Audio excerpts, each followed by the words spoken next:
అందరికీ నమస్కారం అండి. ఉద్యోగ పెన్షన్ల వ్యాపారులకు ఇన్కమ్ ట్యాక్స్ రూల్స్కి సంబంధించి కొన్ని రూల్స్ అయితే ఉన్నాయండి. ఇవందరూ కూడా తప్పనిసరిగా తెలుసుకోవాల్సిందే. సో ఇటువంటి జెన్యూన్ ఇన్ఫర్మేషన్ కోసం ఛానల్ని సబ్స్క్రైబ్ చేసుకోండి. ఇన్కమ్ ట్యాక్స్కి సంబంధించి రూల్స్ అయితే తెలుసుకుని ఫాలో అవ్వాల్సిందిగా మన ఛానల్ తరఫున కోరుచున్నాం.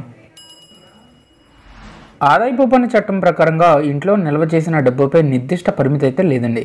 అయితే ఆదాయపు పన్ను దాడి సమయంలో డబ్బుకు సంబంధించిన మూలాన్ని ధృవీకరించాల్సి అయితే ఉంటుంది. అంటే ఈ మనీ ఎక్కడి నుంచి వచ్చింది ఏమిటి అనే వివరణ అయితే చెప్పాల్సి ఉంటుంది. ఈ నేపథ్యంలో లెక్కించని నిధులు జరిమానాలకు దారితీయవచ్చు. ఆదాయపు పన్ను అధికారులు వివరించని డబ్బును స్వాధీనం చేసుకునే అధికారం కలిగి ఉంటారు. ఆ మొత్తంపై 137% వరకు జరిమానాలు విధించవచ్చు. కాబట్టి ఆదాయపు పన్ను నియమాల గురించి తెలుసుకుందాం. రుణాలు లేదా డిపాజిట్ల కోసం నగదు రూపంలో 20,000 లేదా అంతకంటే ఎక్కువ ఉండకూడదు.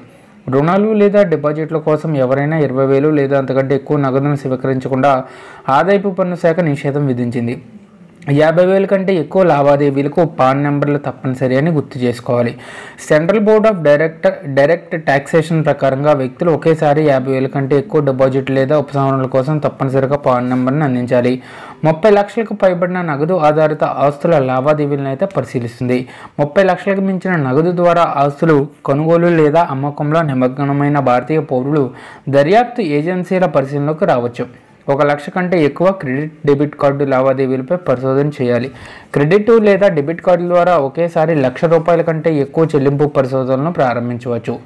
1 సంవత్సరంలో బ్యాంకు నుంచి కోటి కంటే ఎక్కువ నగదును విత్డ్రా చేస్తే వ్యక్తులు 2% TDS చెల్లించాల్సి ఉంటుంది. 1 సంవత్సరంలో 20 లక్షలకు మించిన నగదు లావాదేవీలు జరిమానా విధించవచ్చు. అయితే 30 లక్షలకు పైగా నగదు ఆస్తిని కొనుగోలు చేయడం, విక్రయించడం పరిశోధనలో ప్రాంప్ట్ చేయవచ్చు. పాన్, ఆధార్ వివరాలు లేని కొనుగోళ్లకు 2 లక్షల కంటే ఎక్కువ నగదు చెల్లించకూడదు. క్రెడిట్ డెబిట్ కార్డులతో 1 లక్ష కంటే ఎక్కువ లావాదేవీలపై పరిమితులు అయితే ఉంటాయి.